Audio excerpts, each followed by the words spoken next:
देखिए इसमें हम आगे बात करते हैं सिमिलरिटी में। मैं आपको सिमिलरिटी बता रहा था। तो सिमिलरिटी में अगर हम बात करें तो जैसे सर्वांग समता में मैंने अभी आपको बताया था सर्वांग समता, चलो मैं आपको साथ साथ बता दूंगा। सर्वांग समता में हम एक नियम पढ़ते हैं जिसमें हम पढ़ते हैं एस एस एस, उसके बाद हम पढ़ते हैं एस ए एस, उसके बाद हम क्या पढ़ते हैं इसमें इसमें हम एक नियम पढ़ते हैं जैसे मान लो कि आपका एक होता है एंगल एंगल साइड और एक होता है अपना आर एच एस। ये नियम हम पढ़ते हैं किसमें, ये सारे नियम हम पढ़ते हैं सर्वांग समता में। एस एस तीनों भुजाएं बराबर हो, दो भुजाएं बराबर हो, उसके बाद दो कोण बराबर हो और एक भुजा बराबर हो। उसके बाद हम देखें यहाँ पर आपका क्या हो आर एच एस मतलब एक 90 डिग्री कोण हो, हाइपोटेन्यूस हो, एक साइड हो। यही नियम अगर हम बात करें सिमिलरिटी में, तो सिमिलरिटी में किस प्रकार हमने नियम लगेंगे वो देखते हैं अपन हम।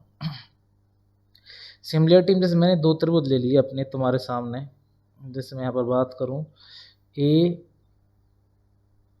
बी सी और डी ई एफ, ठीक है। देखिए इसमें किस तरह से पढ़ेंगे हम इसको।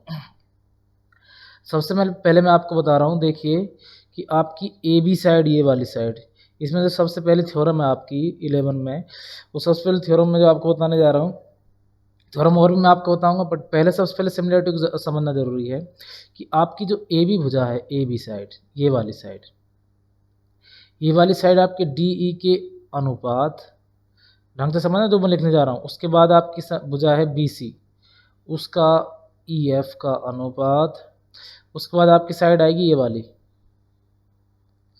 ठीक है। उसके बाद कौन सी आपकी ए सी अपॉन डी एफ। अब जो समझाने जा रहा हूँ इसको ढंग से समझना। देखिए सभी भुजाओं का जो आपका अनुपात आएगा, सभी भुजाओं का अनुपात आपस में कैसा होना चाहिए, बराबर होना चाहिए। कह सकते हैं कि दो समरूप त्रिभुजों के अनुपात आपस में सभी भुजाओं के अनुपात आपस में कैसे होते हैं, बराबर होते हैं। आप ये कह सकते हैं कि भुजाओं आपस में समानुपात होती हैं। जैसे मैं कहूँ यहाँ पर ए बी मान लो कितनी है आपकी 5 है, और ये मान लीजिए आपकी ए सी कितनी है आपकी 6 है, और ये मान लो बी सी कितनी है 7। तो आपकी मान लो ये 10 है और ये है आपकी 12 और ये आपकी 14 है।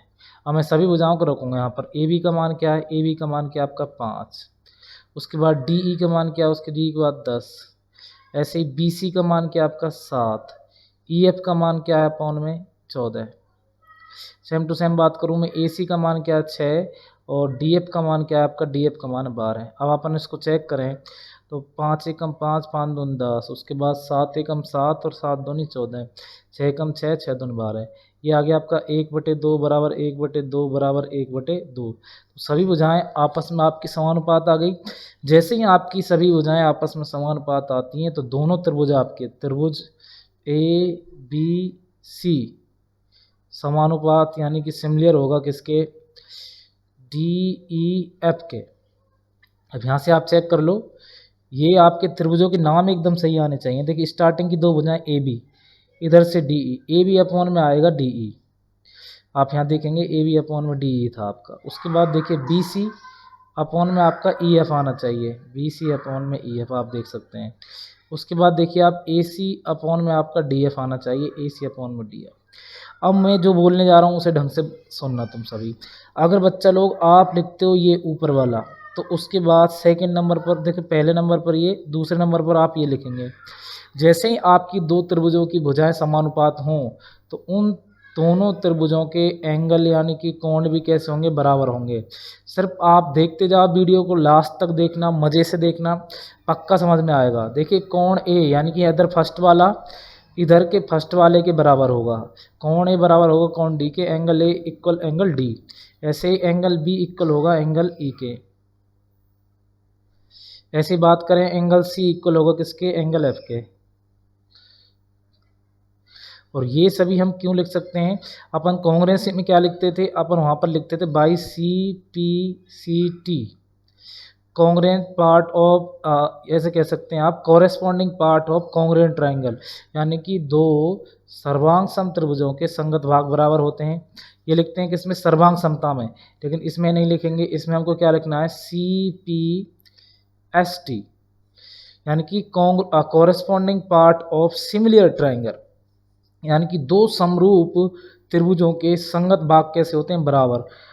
अब मैं आपसे पूछूं कि संगत भाग क्या होते हैं। संगत भाग आपके वही होंगे जो भुजा जिस भुजा के अनुपात में होगी। जैसे यहाँ पर हम बात करें ए बी के अपॉन में क्या थी, डी ई, तो ए बी की जो संगत भुजा है वो कौन सी हो जाएगी, डी ई हो जाएगी। तो मुझे उम्मीद है कि आप समझ गए होंगे कि संगत वाला भाग क्या होता है। ये जो मैंने आपको प्रमेय समझाई है ये किस नियम से आया अपना, इसमें लिख दीजिए तीनों साइडों के नियम से आया। तो अपन को ये लिखने से पहले यहाँ पर ये भी लिखना होगा बाई ट्रिपल एस का रूल यहाँ पर फॉलो किया है अपना। उसके बाद हमने ये सब कुछ नीचे लिखा है बाई CPST। एक क्लियर हो गया होगा आपका नियम। देखिए नियम नंबर सेकंड की अगर हम बात करें, नियम नंबर सेकंड की बात करें, ये कंप्लीट जैसे आपके तीनों कोण बराबर आए ऐसे अपन ऐसे बोल सकते हैं बाई ट्रिपल ए। अगर मानो इनके संगत कोण कैसे हों, बराबर हों, जैसे फर्स्ट में मान लीजिए एंगल बी इक्वल क्या है, एंगल ई के। उसके बाद एंगल ए किसके इक्वल है, एंगल डी के। एंगल ए इक्वल किसके, एंगल डी के। उसके बाद एंगल एफ किसके इक्वल है, एंगल एफ इक्वल है एंगल सी के। एंगल एफ किसके इक्वल है, एंगल सी के। इस त्रिभुज का नाम क्या है, इसको हम लिखे तो इसको लिख सकते हैं हम त्रिभुज ABC। सिमिलर होगा त्रिभुज, देखिए एंगल ए किसके इक्वल था, एंगल ए की बात करें एंगल डी के, तो सबसे पहले डी लिखो। उसके बाद बी किसके इक्वल था, ई के। उसके बाद क्या लिखो, ई लिखो। सी किसके इक्वल था, सी एफ के इक्वल था। उसके बाद हम क्या लिखेंगे, यहाँ पर एफ लिखेंगे। हालांकि आपका सी इधर होना चाहिए, क्यों इधर मैंने ABC वाले लिखे हैं, तो इस तरफ आपका एफ होना चाहिए, है ना। इससे कोई फर्क नहीं पड़ेगा। वैसे देखिए जब तीनों एंगल आपके इक्वल हों तो अपन इसमें कौन सा रूल लगाएंगे, बाई ट्रिपल ए। यानी कि तीनों एंगल इक्वल हैं तो आपके दोनों ही ट्रायंगल आपस में कैसे हो जाएंगे, सिमिलर हो जाएंगे, समरूप हो जाएंगे। अब समरूप हो जाएंगे तो इनको तुम यहाँ से कैसे लिख सकते हो, अब इनको तुम लिख सकते हो ऐसा जो यहाँ पर लिखा हुआ है। कैसे लिखेंगे, AB ये दो साइड अपॉन में ये दो साइड DE। देखिए मैं यहाँ से थोड़ा सा आपको यहाँ से पेन चेंज कर लेता हूँ। ऐसे ही आगे BC upon EF, BC upon EF, और AC अपॉन DF आप लिख सकते हो। ये आप यहाँ पर लिख सकते हैं। जब तीनों एंगल आपके इक्वल हैं, जब तीनों एंगल आपके इक्वल हैं तो आपकी साइड कैसे होंगी, प्रोपोर्शनल होंगी, समानुपात होंगी। ठीक है, इंग्लिश में प्रोपोर्शनल बोलते हैं, हिंदी में उसको क्या बोलते हैं, समानुपात बोलते हैं।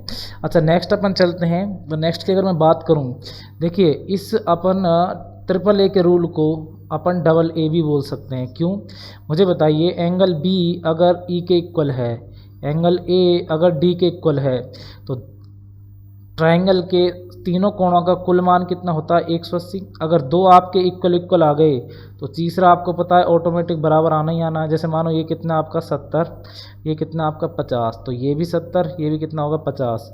जब त्रिभुज के तीनों अंत कोणों का मान 180 होता है तो देखिए 50 और 70 120, अपने यहाँ पर कितना बचेगा, ये 60, और ये भी कितना बचेगा अपना 60। तो तीसरा कोण ऑटोमेटिक इक्वल आया कि नहीं आया। तो आप ट्रिपल ए के रूल को, अभी अगर आपका कहीं डबल ए भी लगता है तो डबल ए से भी दोनों आपके ट्रायंगल समरूप हो सकते हैं, सिमिलर हो सकते हैं या होंगे ही। ठीक है, अब नेक्स्ट अपन बात करें, नेक्स्ट अपना लगेगा रूल इसमें SAS। देखिए एक पढ़ लिया SSS, AAS, उसके बाद SAS के बारे में थोड़ी सी जानकारी ले लेते हैं अपन। देखो SAS की अगर हम बात करें, आपके दो ट्रायंगल हैं, इसमें आपकी देखिए एक ये वाली साइड और एक ये वाली साइड। मैं थोड़ा सा पेन चेंज करके आपको थोड़ा समझा देता हूँ ढंग से डिटेल में।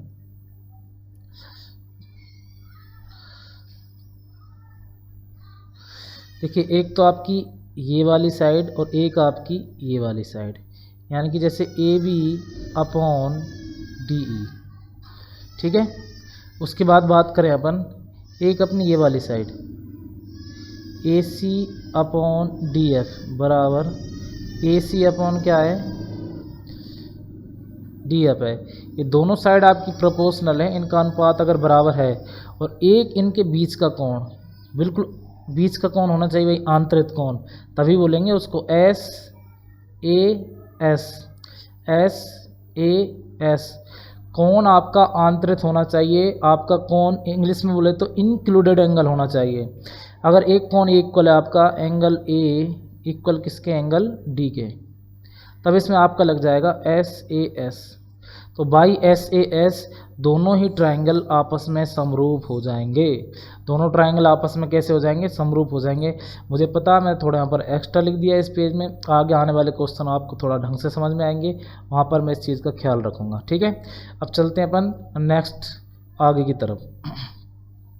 तो समरूप आकृतियों के बारे में आपको थोड़ा सा समझा देता हूँ। देखिए, जैसे आपको एक वृत्त दिखाई दे रहा है, इसके जैसे आपको एक वृत्त और दिखाई दे रहा है, इसके जैसे एक वृत्त और दिखाई दे रहा है। ये सभी वृत्त आपस में दिखने में कैसे हैं, आपको बिल्कुल समान दिखाई दे रहे होंगे। ये वृत्त आपको समान दिखाई दे रहे हैं ना। इसमें देखिए, हम बात करूँ मैं, यहाँ पर भी आपका कंप्लीट एंगल उसके बाद बात करें तो 360 डिग्री, 360 डिग्री, 360 डिग्री, 360 डिग्री। तो ये सभी आपस में क्या होते हैं, समरूप होते हैं। ऐसे ही अपन वर्ग की बात करें, ये बड़ा वर्ग, ये छोटा, ये उससे छोटा, ये उससे छोटा, तो सभी वर्ग भी आपस में कैसे होते हैं, समरूप होते हैं। ठीक है, कैसे होते हैं, समरूप होते हैं, क्योंकि वर्ग की सभी भुजाएं कैसी होती हैं, बराबर होती हैं। मानो ये भुजा कितनी है, 5, ये कितनी है, 5, ये 5, ये 5, इसको मान लो 4, ये 4, ये 4, 4। अनुपात तो सबका कैसा आएगा, बराबर ही आएगा ना। आप अनुपात देखेंगे तो 5:4, यही तो आएगा इनका सबका, 5:4। उसके बाद देखिए, ये आप समझ गए होंगे यहाँ पर। अब ये आपके सामने एक समबाहु त्रिभुज है, समबाहु त्रिभुज। समबाहु त्रिभुज की बात करें तो जिसकी तीनों भुजाएं कैसी हों, बराबर हों, जिसकी तीनों भुजाएं कैसी हों, बराबर, ये तीनों भुजाएं कैसी हों, बराबर। तो आप इसमें देख सकते हैं, ये 60 डिग्री, ये 60 डिग्री, ये 60 डिग्री, और इसके सभी जो एंगल आएंगे वो कितने डिग्री के आएंगे, 60 डिग्री के आएंगे। तो इसमें बाई ट्रिपल ए ये आपके समबाहु त्रिभुज सभी कैसे हो जाते हैं, आपस में सिमिलर हो जाते हैं। इस बात का आप आगे ध्यान रखना, ये आपके आने वाले सवालों में काम की चीज़ है। नेक्स्ट अगर अपन बात करें, देखिए इन दोनों आकृतियों की तरफ आप देखो। अच्छा, ये आपका 110, ये आपका 110, ये आपका देखिए। इसके बाद साइडों पे गौर करना, थोड़ा थोड़ा आप साइडों पे गौर करो। देखो, ये आपका 6 है, ये आपकी हाफ हो गई। उसके बाद ये आपकी 2.5 है, ये आपकी 1.5 है, 1 पॉइंट और लगभग इसकी हाफ है ना, ये इसकी हाफ है। सेम टू सेम ये 9.6 है, इसकी हाफ हो गई, ये रही 4.8, ये 10 है, ये आपका 5 हो गई, ये 55 डिग्री है। देखो, एंगल सभी इक्वल आएंगे, एंगल सभी इक्वल आएंगे, 80 80, 115 115, 110, यहाँ भी 110। ये दोनों ही आकृति आपस में कैसी हैं, दिखने में बिल्कुल समान दिख रही हैं, और इसमें सारे गुणधर्म फॉलो कर रहे हैं। इनके सभी एंगल कैसे हैं, बराबर हैं, और भुजाएं भी कैसी हैं, समानुपात में हैं। तो ये दोनों आकृति समरूप हैं, समरूप हैं। आगे चलते हैं अपन। देखिए, प्रश्नावली 11.1 की बात करें तो सभी वृत्त बताइए क्या होते हैं, सभी वृत्त आपके समरूप होते हैं। ऑल सर्कल आर सिमिलर, सभी वर्ग क्या होते हैं, आपके समरूप होते हैं। मैंने अभी आपको बताया था। ऑल स्क्वायर आर सिमिलर, सभी त्रिभुज समरूप होते हैं। कौन से त्रिभुज समरूप होते हैं, समबाहु त्रिभुज। आपके जो समबाहु त्रिभुज होते हैं वो सभी कैसे होते हैं, समरूप होते हैं। भुजाओं की समान संख्या वाले दो बहुभुज समरूप होते हैं यदि भाई कब होंगे, देखिए, यदि उनकी संगत भुजाएं देखिए कैसे हों, समानुपात में हो, और उनके संगत कोण भी कैसे हों, बराबर हों। संगत कोण भी कैसे हों, बराबर हों।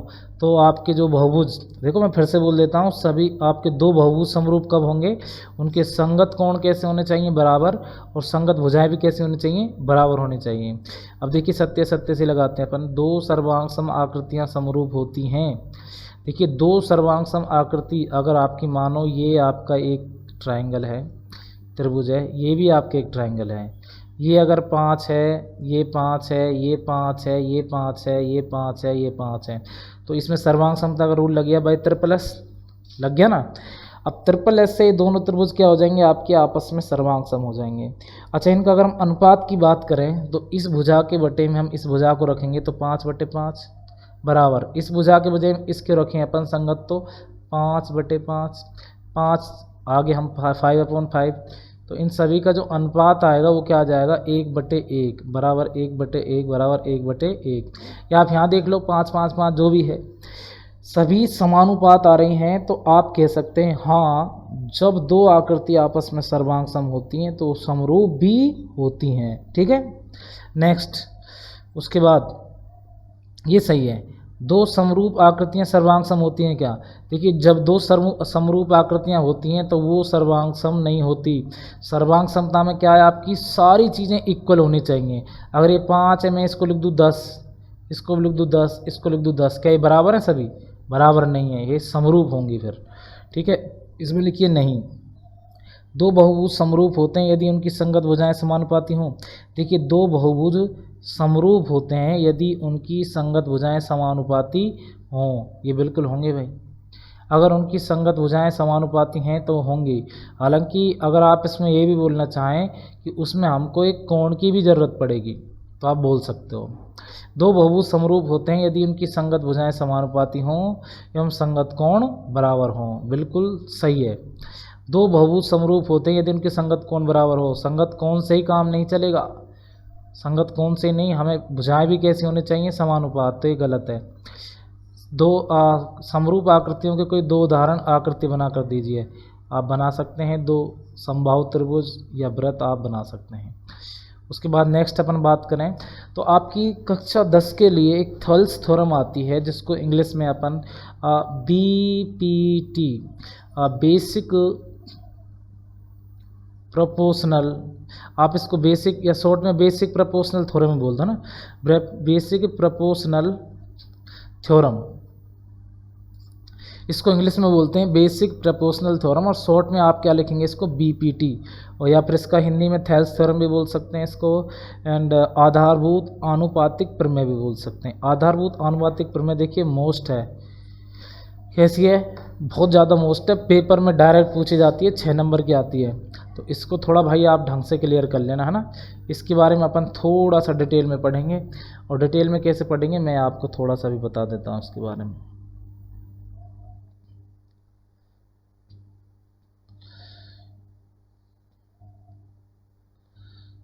इसके बारे में अगर अपन बात करें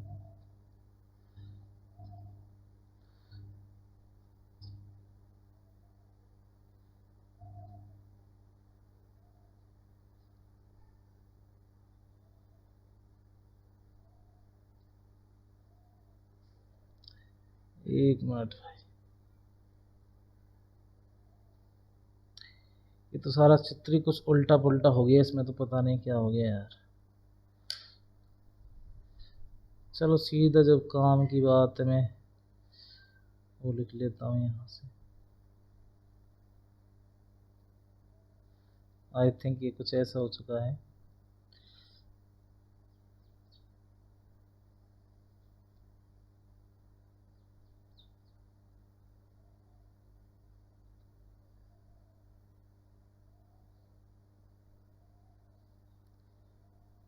एक मिनट,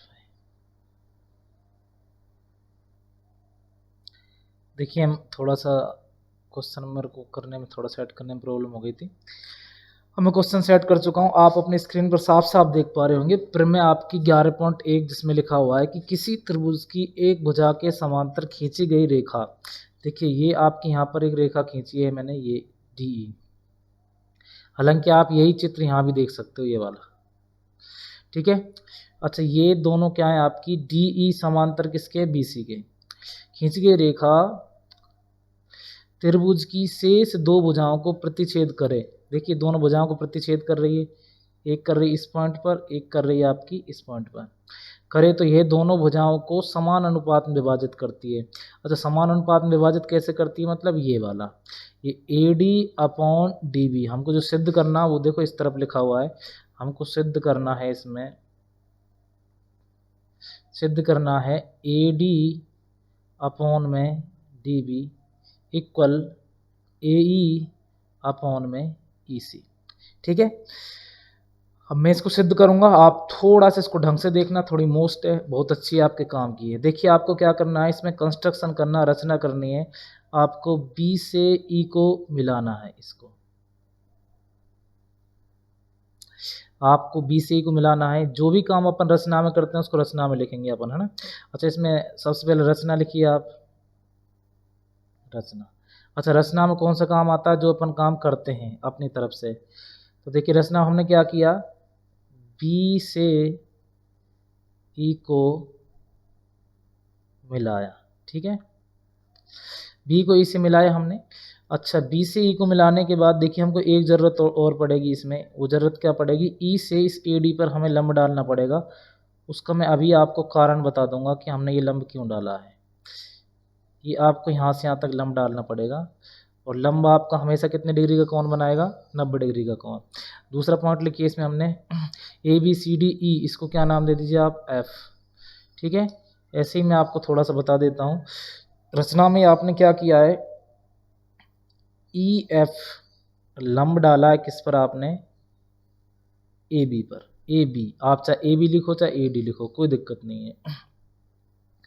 दूसरा काम देखिए, दूसरा हमारा रचना का काम क्या होगा, मैं आपको वो भी बता दूंगा। पहले मैं इससे करता हूँ आपको, क्योंकि अपना टारगेट क्या है, अपना टारगेट है, जहाँ पर आप देख रहे होंगे मेरे कर्सर को, ए डी अपॉन अपन को क्या लाना है, डी डी लाना है या डी बी लाना है।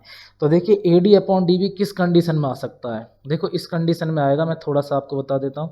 अब इस क्वेश्चन को हम थोड़ा सा प्रूव करेंगे, तो आप उत्पत्ति यहाँ लिख सकते हो, चाहे स्टार्टिंग में लिख सकते हो, कोई दिक्कत नहीं है।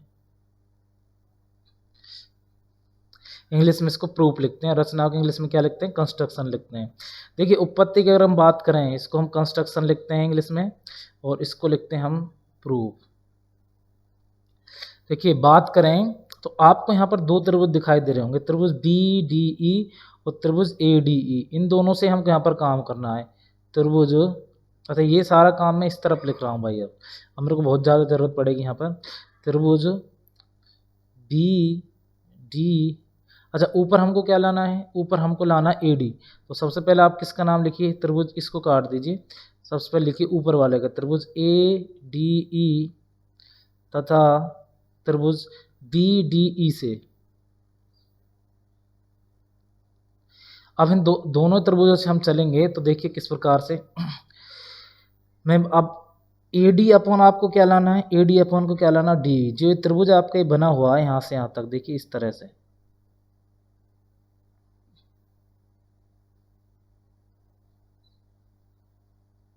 ये वाला आप देख पा रहे होंगे इस त्रिभुज को। इस त्रिभुज की अगर मैं बच्चों के सामने एक ऐसा ही त्रिभुज एक रख देता हूँ यहाँ पर, ऐसा ही त्रिभुज है ना।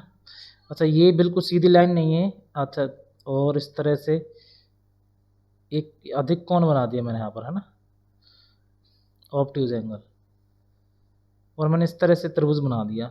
अगर मैं बच्चा लोगों तुमसे पूछूं इस त्रिभुज की हाइट क्या होगी, ऊंचाई क्या होगी, तो बहुत सारे बच्चे हैं जो गलती करेंगे। जैसे इसका नाम क्या लिखा हुआ है यहाँ पर, बी, इसका नाम लिखा हुआ है डी, इसका लिखा हुआ है ई। देखिए जो भी बच्चे इस वीडियो को देख रहा है, मैं पहले बोल देता हूँ, हाँ आपको हो सकता है थोड़ा लग रहा हो कि स्लो स्लो चल रहा है, लेकिन मेरी कोशिश ये रहती है कि आप जो भी चीज़ सीखो एकदम परफेक्टली सीखो। तो मैं सारी चीज़ें आपको क्लियर करके बता देता हूँ। देखिए इस त्रिभुज में आपको मैं साफ साफ खोल के बता देता हूँ, इस त्रिभुज की जो हाइट होगी ना, वो इससे बाहर आएगी। एक अधिक कोण त्रिभुज की जो हाइट आती है ना, वो त्रिभुज के बाहर आती है। तो अपन इस लाइन को जैसे जैसे हम आगे बढ़ाएंगे और ई से यहाँ पर एक लंब डालेंगे बिल्कुल इस तरह का, इस लाइन पर, ये इस त्रिभुज की क्या होगी, हाइट होगी। इसलिए हमने ई से अब तक एक क्या किया है, यहाँ पर कंस्ट्रक्शन किया है, इसलिए इसकी ज़रूरत पड़ी हमको।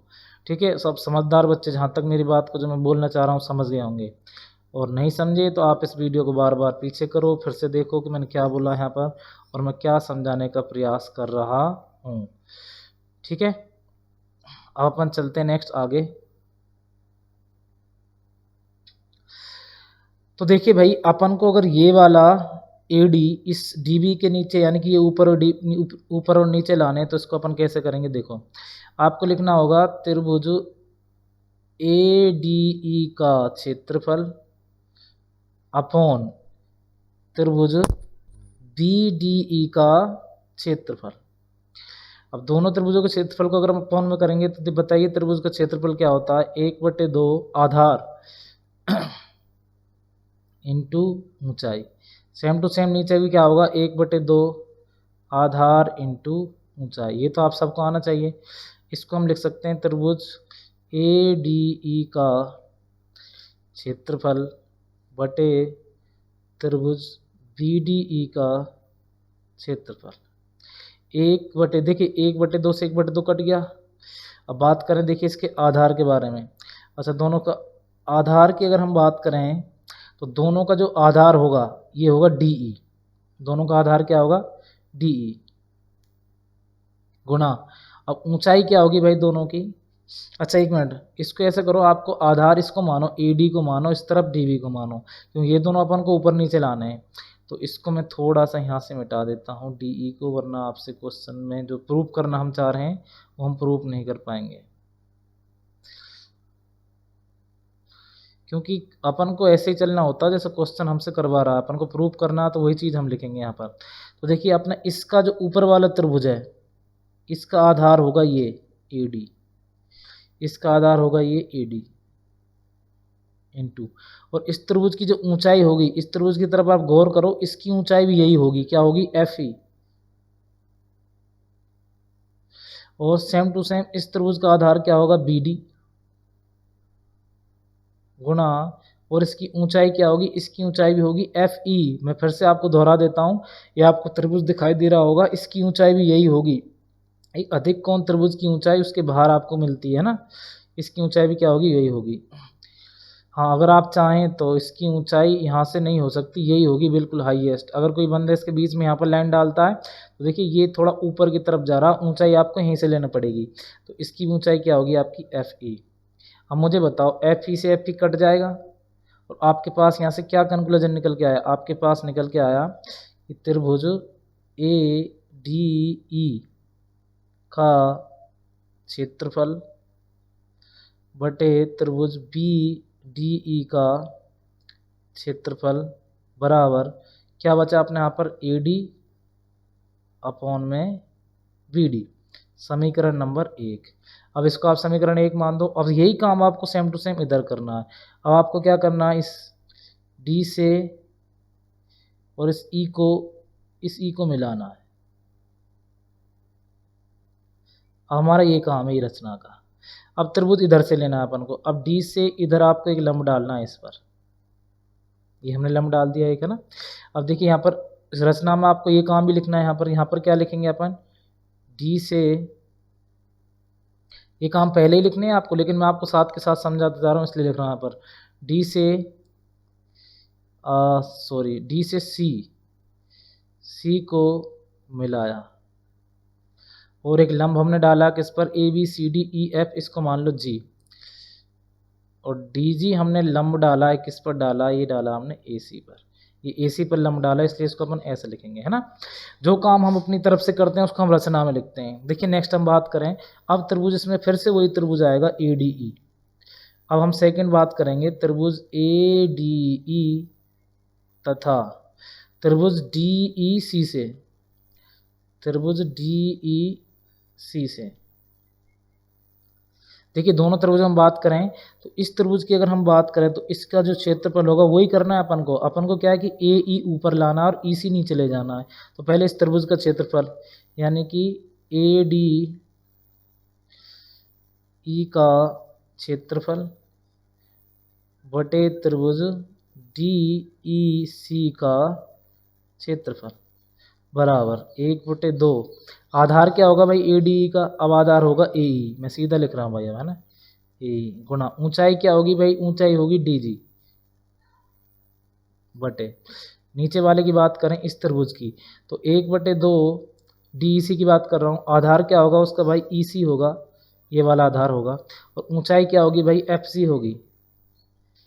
अच्छा सॉरी, ऊंचाई ये होगी भाई, DG होगी ऊंचाई। तो DG से DG कट गया, 1/2 से 1/2 कट गया। आप देखें यहाँ पर क्या लिख सकते हैं? त्रिभुज ADE का क्षेत्रफल बटे त्रिभुज DEC का क्षेत्रफल बराबर AE अपॉन EC, समीकरण नंबर 2। अब यहाँ ढंग से गौर करो भाई आप। देखिए ऊपर आपका AD का क्षेत्रफल बराबर क्या आ रहा है? AD का क्षेत्रफल बराबर क्या आ रहा है? AE। ऐसे ही बात करें यहाँ पर BDE का क्षेत्रफल बराबर BD और DEC का क्षेत्रफल बराबर क्या आ रहा है? EC। ये अपन को मिल चुका है। यहाँ अपन को देखिए ये अपन को AD अपॉन DB ये मिल चुका है अपन को, है ना। ऐसे सेम टू सेम बात करेंगे, ए ई अपॉन ई सी हमको ये मिल चुका है। अब दिक्कत ये है कि इन दोनों को अगर अपन को इक्वल लिखना है तो इक्वल कैसे लिखें। इक्वल लिखने के लिए मैं आपको एक चीज़ समझा देता हूँ। देखिए मैं आपको यहाँ पर समझा रहा हूँ शॉर्ट में। इस जगह पर आपने 9th क्लास में पढ़ा होगा कि देखिए ये दोनों त्रिभुज आपके, एक तो ये इस त्रिभुज की अगर मैं बात करूँ, इस त्रिभुज की, इस त्रिभुज का आधार भी क्या यही है और इस त्रिभुज का आधार भी क्या है यही है। दोनों त्रिभुज आपके समान आधार से बन रहे हैं इस तरफ से, या आप बोल दो इस तरफ से बन रहे हैं, इस तरफ से बन रहे हैं, बन रहे हैं नहीं बन रहे हैं, इस तरफ से बन रहे हैं दोनों। और ये दोनों कैसी हैं आपकी समांतर रेखाएं, ऊपर वाली नीचे वाली। समांतर रेखाओं के बीच बनने वाले दो त्रिभुज जो एक ही आधार से बने होते हैं, एक ही आधार तथा समांतर भुजा तथा समांतर भुजा और DE समांतर BC के मध्य बने त्रिभुज। देखिए जो मैं आपसे फिर से बता देता हूँ, इस तरह से आपके जैसे दोनों ही समांतर रेखाएं, एक आपका त्रिभुज मानो ये बन गया ये, और एक आपका त्रिभुज इसी आधार से एक ये बन गया, तो इस वाले का भी और इस वाले का भी दोनों का क्षेत्रफल बराबर होगा। कक्षा 9th में आपने पढ़ा होगा। तो आप यहाँ पर लिख सकते हो BDE का क्षेत्रफल, BDE का क्षेत्रफल बराबर होगा किसके होगा भाई, देखिए DEC के क्षेत्रफल के, DEC का क्षेत्रफल। अब मुझे बताओ ये और ये दोनों मैंने बराबर लिख दिए, ऊपर वाला बराबर है ही, तो इन दोनों को अपन बराबर बराबर नहीं लिख सकते हैं क्या, सीधा हम इनको लिख सकते हैं यहाँ पर। इसको मान लेना समीकरण नंबर 3। तो आप लिखिए यहाँ पर समीकरण 1, 2 और समीकरण 3 से। मेरे पास स्पेस कम है और इस तरफ एक फ़ोटो भी आ रहा होगा, देखिए आपको, मुझे पता नहीं कि आपको साफ साफ दिखाई दे रहा है कि नहीं आ रहा, लेकिन मैंने आपको इधर समझा दिया है और यहाँ पर थोड़ा सा आपको दिख ही रहा होगा। तो मैं इसको यहाँ पर लिख देता हूँ, ये सारी चीज़ें आपकी बराबर हो जाएंगी। तो आप AD अपॉन BD बराबर AE अपॉन क्या आ जाएगा, EC आ जाएगा। इस तरह से आपकी BPT थेल्स थ्योरम क्लियर हो जाएगी। ठीक है भाई। अगर अपन चलते हैं नेक्स्ट क्वेश्चन की तरफ, तो देखिए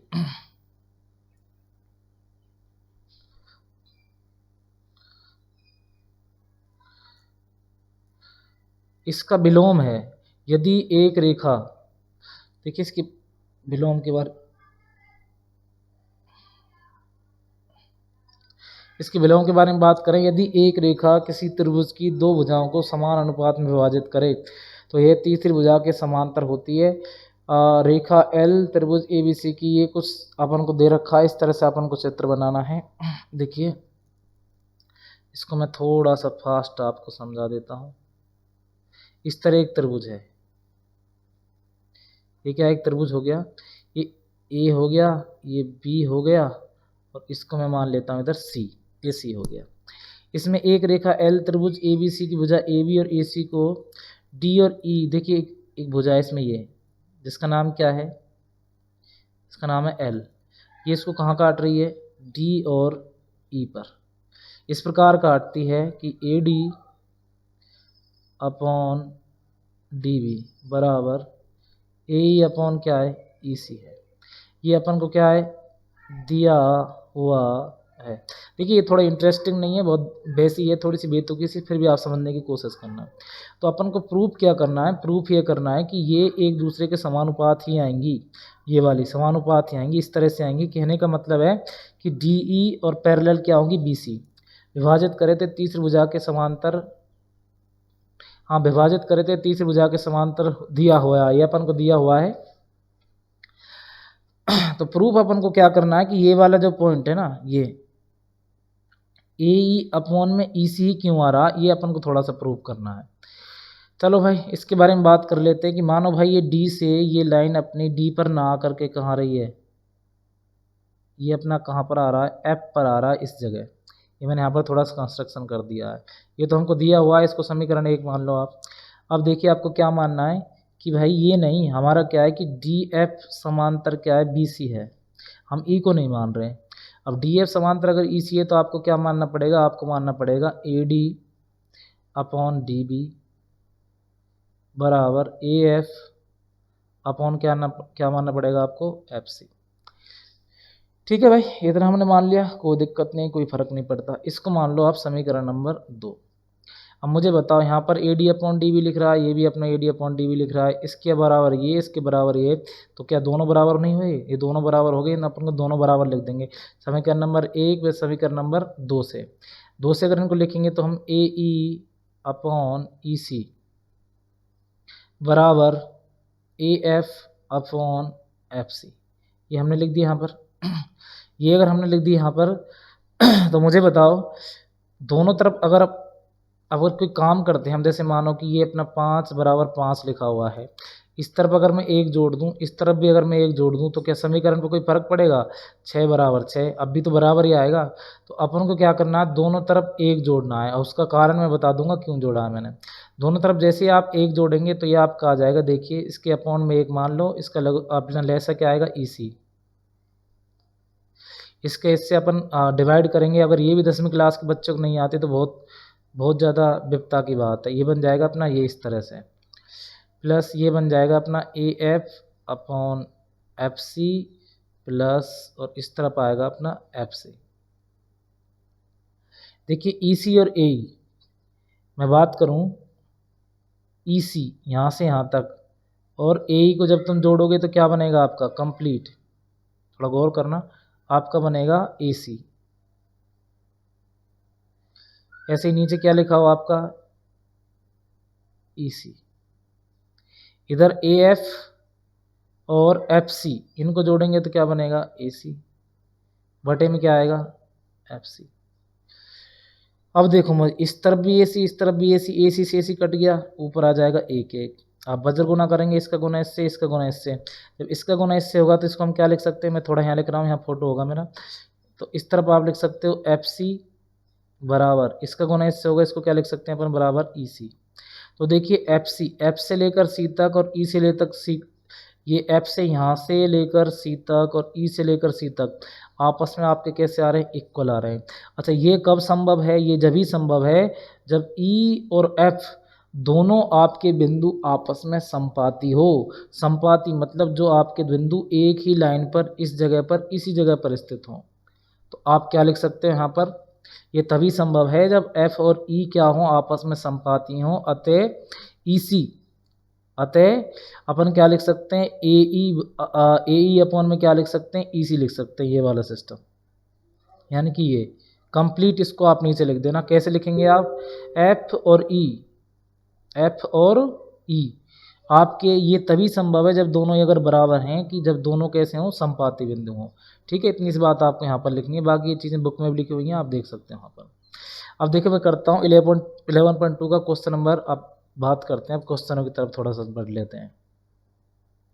क्वेश्चनों की तरफ बढ़ने से पहले थोड़ा सा अपने माइंड को फ्रेश रखना भाई। ये क्वेश्चन मैं इस तरफ लगा देता हूँ। देखिए क्वेश्चन है अपना, ए बी सी, कोई त्रिभुज है आपका ए बी सी। इस तरह से मैं आपका कोई त्रिभुज ले लेता हूँ, ये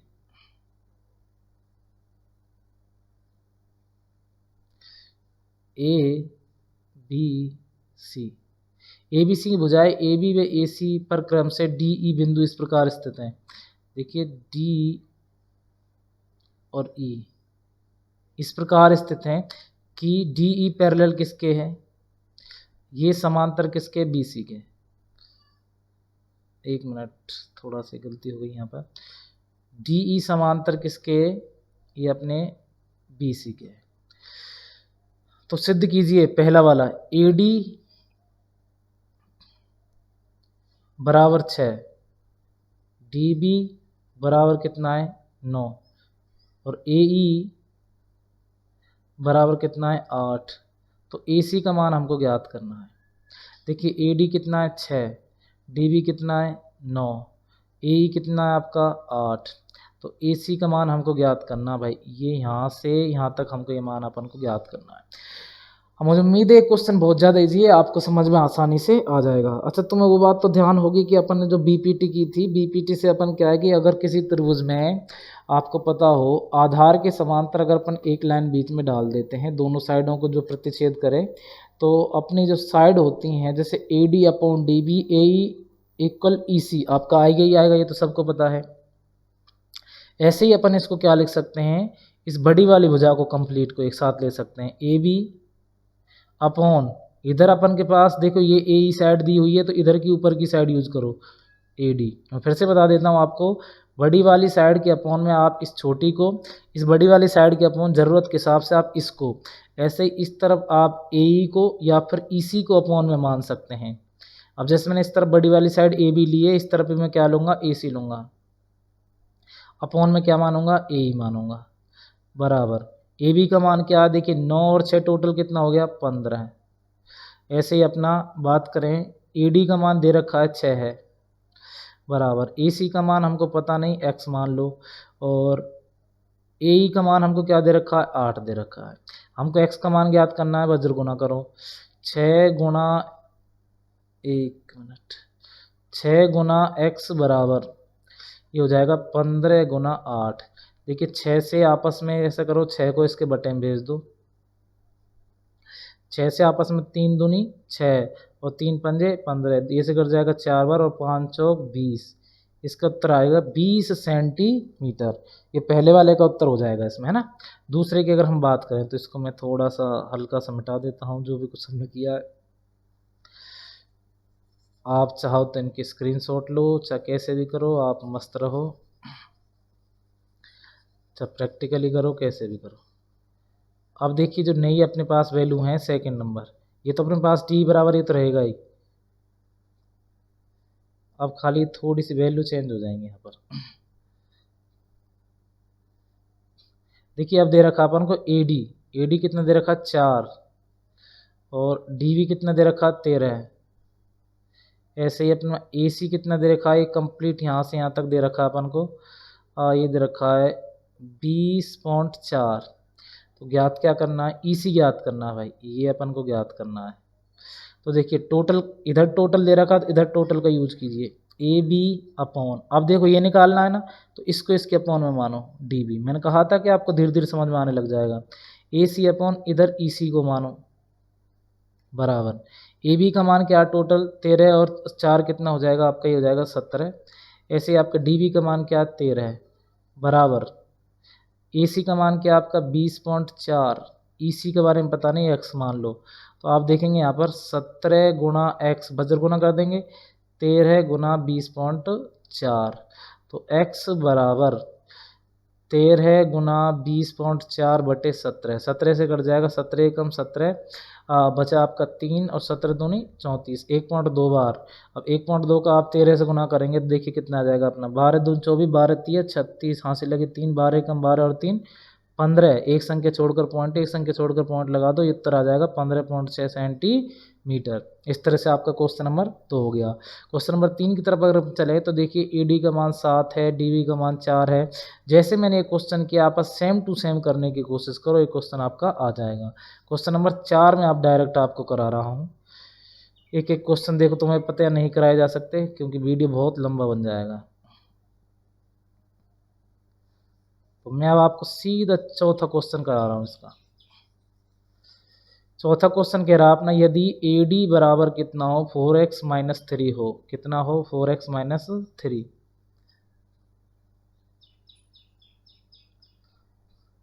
ये ए डी है आपका 4x माइनस 3, और ए ई कितना आपका, ए 8x माइनस 7, और बी डी कितना अपना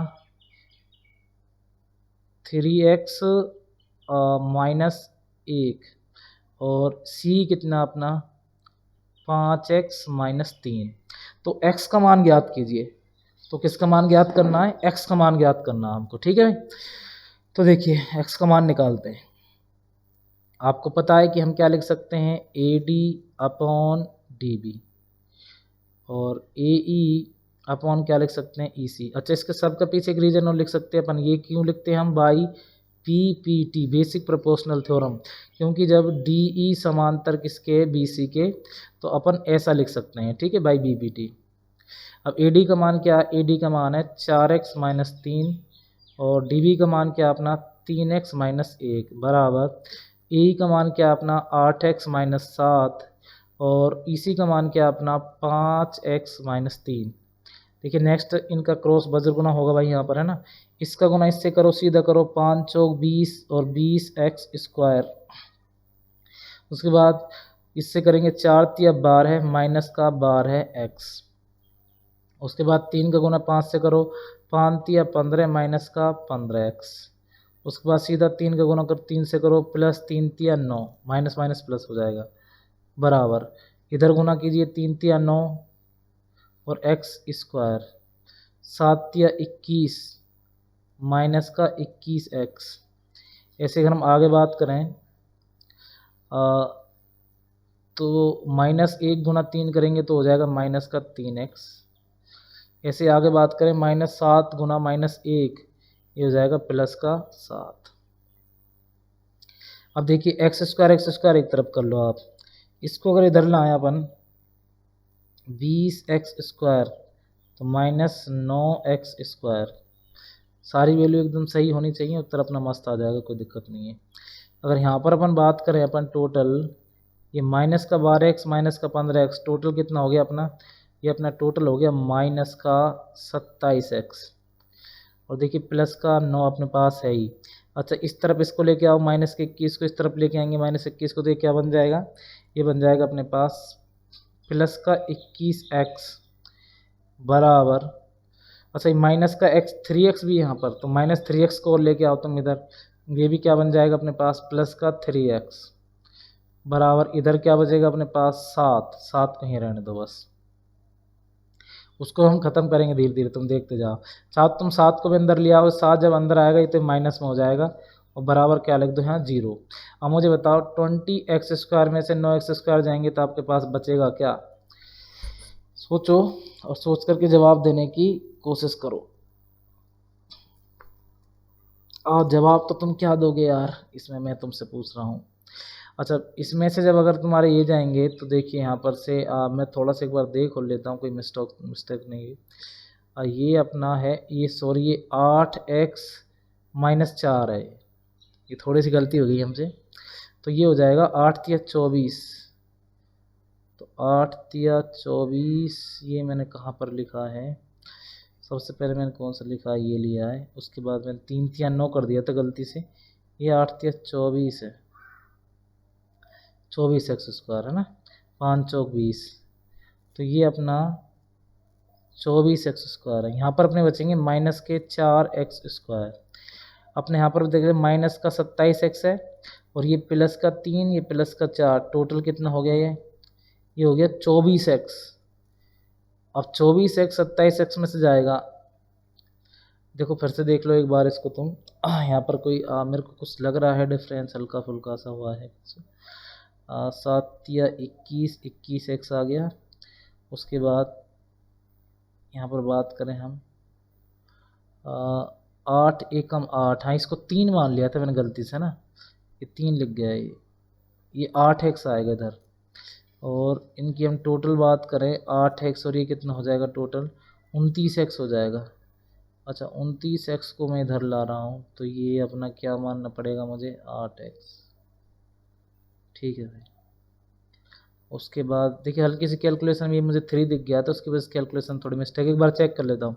5 चौक 20x स्क्वायर माइनस, उसके बाद बात करेंगे 4 तिया 12 और x का x, उसके बाद 3 5 जा 15, 15x का x हो गया, उसके बाद 3 3 जा 9, ठीक है, ये सारा कोई दिक्कत नहीं है यहाँ पर, तो 20x स्क्वायर ठीक है। उसके बाद मैं ये चेक कर लेता हूँ, 8 तिया 24x स्क्वायर, उसके बाद 7 तिया 21x, उसके बाद माइनस का 8x, उसके बाद प्लस का 7। अब ठीक है सब कुछ, ये अपना 24x स्क्वायर इधर आएगा तो 4x स्क्वायर बच जाएगा और ये टोटल हो गया अपना 27x माइनस का प्लस का 9, ऐसे ये टोटल हो गया अपना 29x माइनस का, ये इसमें से जाएगा 29x, 21x और 8x 29x, ये 27x, तो यहाँ पर बचेगा अपना माइनस का 2x। देखिए वो 3 की वजह से थोड़ी सी मिस्टेक हो गई थी, बाकी अब ठीक है। ये प्लस का 9 है और ये माइनस का 7 है। यहाँ पर बचेगा अपने पास प्लस का 2 बराबर 0। ठीक है, इतना क्वेश्चन आपको समझ में आ गया होगा। देखिए अब यहाँ पर क्या करो, आप एक बार माइनस कॉमन ले लो ताकि ये सभी प्लस के हो जाएं। माइनस कॉमन लेने पर क्या होगा, आपका माइनस को इधर भेज दो, आप चिन्ह चेंज कर दो, जो अपना माइनस का वो प्लस का हो जाएगा 4x², ये हो जाएगा अपना प्लस का 2x और ये हो जाएगा अपना माइनस का 2 बराबर 0। अब ये क्वाड्रेटिक इक्वेशन बन गई है। क्वाड्रेटिक इक्वेशन यानी कि द्विघात समीकरण। अब देखिए आपको पता हो तो 4 का गुणा करते हैं किससे, 2 से, ये हो जाएगा 4 दूनी 8। और अब आपको गुणा करने पर क्या लाना है, अच्छा एक काम करो, थोड़ा सा ये और क्वेश्चन हल्का हो सकता है, इसका एक काम करो तुम, काम ये हो जाएगा कि सभी 2 से कट रहे हैं तो 2 से काट दो इनको, 2 से कट रहे हैं तो मैं इनको 2 से काट देता हूँ और 2 से कटने के बाद ये आ जाएगा मेरा x 2x², ये कट जाएगा 2 एकम 2 प्लस x माइनस 2 एकम 2 बराबर 0। अब इसका गुणा इससे करो, ये आ रहा है अपना माइनस का 2। अब गुणा करने पर आपका आना चाहिए माइनस का 2, प्लस माइनस करने पर आना चाहिए आपका सिर्फ 1, क्योंकि यहाँ पर एक x है। तो ऐसा नंबर 2 एकम 2, ये माइनस आना चाहिए, एक माइनस का 1 माइनस का 2 आना चाहिए और ये प्लस का 1 आना चाहिए। तो इस पे आप माइनस लगा दो, ये माइनस का आपका क्या बन गया, माइनस का 2 बन गया। अब इनका प्लस माइनस करेंगे तो आपके पास बचेगा प्लस का 1। अब आप यहाँ पर देखिए यहाँ पर आप देखेंगे तो 2x², इसकी जगह तुम क्या लिख सकते हो, प्लस का 2x और माइनस का x माइनस का 1 बराबर 0। अब द्विघात समीकरण तो आपको आता होगा भाई, है ना। दोनों में कॉमन देखिए, कॉमन आ गया अपना 2, यहाँ पर बचेगा आपका x² प्लस यहाँ पर बचेगा आपका, एक मिनट, x यहाँ भी कॉमन है तो आप कॉमन यहाँ पर लीजिए सीधा 2x कॉमन लीजिए। तो यहाँ पर देखिए आपका क्या बचेगा, अंदर की तरफ 2 से 2 कट जाएगा, एक x कट जाएगा, x बचेगा, प्लस 2x से 2x कट जाएगा, क्या बचेगा, 1 बचेगा।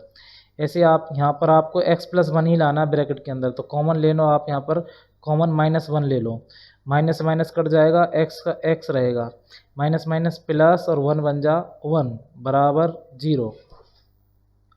उसके बाद देखिए आप दोनों में कॉमन क्या आ रहा है, x प्लस 1 और बचा क्या आपका 2x माइनस 1। अब इसको अगर उत्तर के तौर पर हम लिखें तो दोनों को अलग अलग करके लिख लो, x प्लस 1 बराबर 0 और 2x माइनस 1 बराबर 0, x बराबर -1 और यहाँ की बात करें अपन तो 2x बराबर 1, x बराबर 1/2, ये आपके आ जाएंगे उत्तर। इसके जो उत्तर होंगे x के वो क्या होंगे, -1 और 1/2। ये था 11.2 का क्वेश्चन नंबर 4। थोड़ी सी दिक्कत हो जाती है भाई, कभी कभी कोई चीज़ भूल जाए तो, बाकी अगर आप इसको रफ में सोल्व करेंगे तो कोई दिक्कत नहीं आएगी। इसमें बस वही खेल है, हल्का फुल्का सा एक मिस्टेक गलत हुई तो वहीं पर क्वेश्चन गलत हो जाता है ना। क्वेश्चन नंबर नेक्स्ट, यदि ABC की भुजाएं, ये क्वेश्चन नंबर दूसरा, अगर आप चाहें तो आपको ये सेम टू सेम क्वेश्चन करना है। ये दूसरा क्वेश्चन बिल्कुल सेम टू सेम अपने इसी की तरह ही है जैसा क्वेश्चन हमने अभी अभी किया था, है ना। तो क्वेश्चन नंबर मैं नेक्स्ट की तरफ चल रहा हूँ, बिल्कुल सेम टू सेम क्वेश्चन सारे अगर मैं आपको कराऊंगा तो आप फिर कुछ सीख नहीं पाएंगे। क्वेश्चन नंबर तीसरा, क्वेश्चन नंबर तीसरे की तरफ अगर हम चलें तो थोड़ा सा इसको एक बार हम पढ़ लेते हैं ढंग से। दिए गए चित्र 11.16 में आप देखेंगे कि OA, देखिए OA ये रहा, एंड OB ये रहा, और OC LMNM इस प्रकार स्थित हैं। देखिए यहाँ पर इस प्रकार स्थित हैं कि LM ये वाली लाइन इसके समांतर है AB के। आपको दिया हुआ है कि LM समांतर किसके, AB के। अच्छा जब LM समांतर AB के, देखिए मैं सीधा क्वेश्चन को फास्ट आपको कर देता हूँ एक बार। MN समांतर है BC के, देखिए ये समांतर किसके, इसके। अब तुम्हें पता है तो सिद्ध करना अपन को LN, अच्छा और अपन को दे रखा है कि MN समांतर किसके, BC के, और सिद्ध करना है हमको, सिद्ध करना है आपको LN समांतर AC, ये आपको सिद्ध करना है ये वाला, ठीक है। आसान है, कोई दिक्कत नहीं क्वेश्चन में। मुझे बताइए इस त्रिभुज में, त्रिभुज AOB में बात करें हम, इसमें LM समांतर किसके, AB के। अगर LN समांतर AB के तो इसमें आप BPT से हम क्या ऐसा लिख सकते हैं, OL अपॉन में एल ए बराबर ओ एम अपॉन में एम बी। क्या लिख सकते हैं इसे? हम लिख सकते हैं इसको कैसे लिख सकते हैं? By V P T. जब आपकी लाइन कैसी हो, समांतर हो, तो आपकी ये भुजाएं कैसी होती हैं? समानुपात में होती हैं। अब देखिए त्रिभुज बी ओ सी में, त्रिभुज बी ओ सी में, त्रिभुज बी ओ सी में बात करें हम, एम एन समांतर किसके? आपके एम एन समांतर किसके? आपके बी सी के। एम एन समांतर बी सी के, तो ओ एम अपॉन में क्या आएगा? वही आएगा आपका same to same, O M upon में एम बी बराबर ओ एन अपॉन में क्या आएगा अपना? N C. ये कैसे लिख रहे हैं हम? By B P T. ये भी हम किससे लिख रहे हैं? By B P T. अब त्रिभुज इसमें देखिए आप, इसको मानिए समीकरण 1, इसको मानिए समीकरण नंबर 2। ये अगर आपको समांतर प्रूव करनी है तो देखिए यहाँ पर गौर करिए, O M upon M B, O M upon M B, इसके बराबर में ये और इसके बराबर में ये, तो समीकरण नंबर 1 व समीकरण नंबर 2 से क्या ये दोनों आपस में बराबर नहीं होंगे? ओ एल अपॉन में एल ए बराबर होंगे ओ एन अपॉन में एन सी। गौर करो, देखो ये O L upon L A O N up बराबर एन सी अगर आपका आ गया, तो आप अगर दोनों आपकी भुजाएं कैसी आ रही हैं? समानुपात में आ रही हैं, तो आपकी लाइनें भी कैसी होंगी? एल एन समांतर क्या होगी? आपकी ए सी के। कैसे होगी? Converse of B P T, जो सेकंड में प्री में कराई थी उससे। जब अगर आपकी लाइनें समांतर हों तो भुजाएं भी आपकी कैसी होती हैं? आपकी भुजाएं भी समानुपात होती हैं। तो ये क्वेश्चन इस तरह से आपका खत्म हुआ। क्वेश्चन नंबर नेक्स्ट की तरफ अपन चलते हैं। तो क्वेश्चन नंबर नेक्स्ट है अपना ए बी सी में, ए बी ए सी, एक मिनट,